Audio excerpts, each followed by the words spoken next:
Nasa Leyte ako. Ah, Samar? Ah, Leyte? Doon na kasama. Ako yung Leyte. Kapan ako ni Emilda.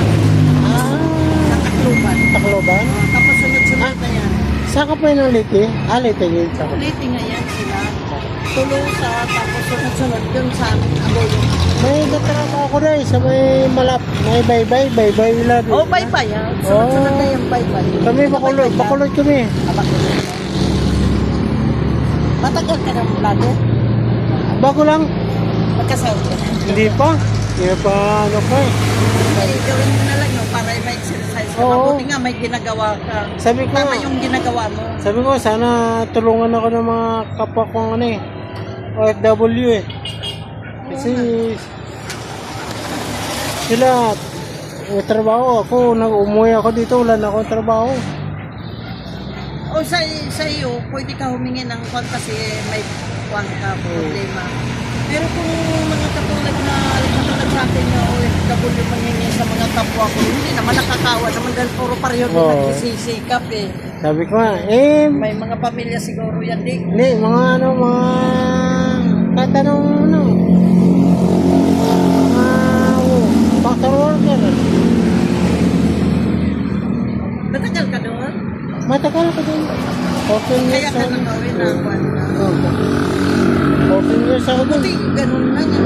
Ang iba nga wala na. Kung isipin lahat ng bansa na puntang ko, 17 years. Bakit? Lahat ng mga bansa ang puntang ko. Bakit ano man trabaho? Sa Japan, 3 kalahati. Singapore, 2. Bakit ano trabaho sa kumpanya? Oh, Ako kasi private lang ako naman. company. Hindi naman sa kumpanya ako. Pag nasanay ka mag-abroad, no, gusto mo mag-abroad din eh. Okay, Sam, pero ikaw na lang ang Okay. kung saan ka galing, hindi ka manibago. Kay, Ako kahit matagal ng kalating buhay ko doon na sa ibang bansa. kay dun yan, sa ibang masa, wala yung bantay sa trabaho. Dito, daming sip-sip. Kahit naman saan. Kahit nga sa ibang bansa, may mga sip-sip, lalo na kung maayos ang trato sa amo mo, may magsisira sa iyo. Kahit saan yun, hindi lang dito Pilipinas, lahat. Pero malakas Kahit, ito. kahit ibang lahi, may sip-sip. Ang sip-sip dito sa wala eh. Ako pantay eh. Pilipinas, sa ibang lahi, may mga sip-sip yun. Naranasan ko yun kasi kahit saan ako nagtrabaho dahil marami na rin ako naranasan doon, mga experience. Pag okay ang trato sa iyo ng amo, may sisira sa iyo. Kung hindi kapwa mo, ibang lahi. O di pag, alam mo naman ang amo, parang wala rin panin. Saan dito ang ingyan ng gamot? Sabi na sana saan tayo humingi ng nung tayo nag-abroad, saan ka humingi? Sa embassy. Oo, sa embassy, no? Ako. Nabigyan. Bilang ka ng siyam-siyam sa embassy kung walang action. Oh, wala na. May action sila kapag patay ka na. Wala. Oh. Hindi nga ako nabigyan nung yung pandemic na mga Oo. 60. Mahirap. Pag sariling sikap ka na lang, mabuti pa. Maasa ka sa gobyerno.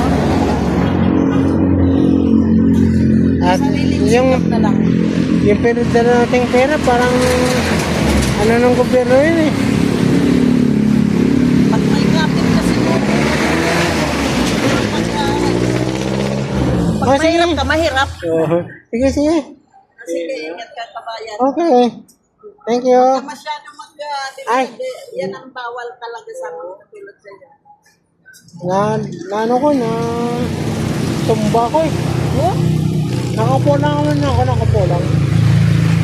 Wala na ako malay. Buti na, naka-recover ka na. Oo, dito, pagdating dito. Doon, hindi ka nakatiro. Hindi, gaganon lang ako. Oo. Buti nga ngayon, nakalagay ka na. Thanks Wala God. pa rin. Iwala ka lang sa Diyos. Oo.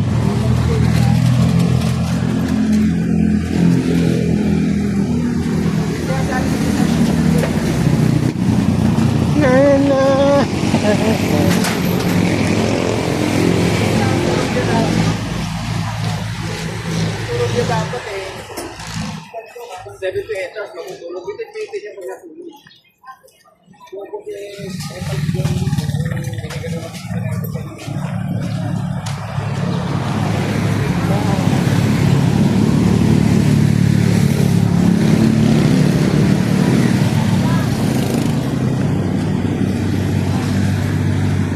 Kaya wala din kulang sa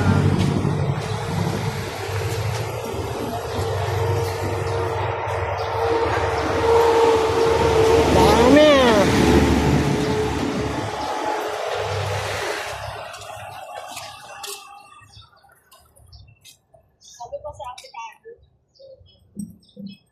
Yan. anak na siguro. Iba pa yun sa kanya dyan.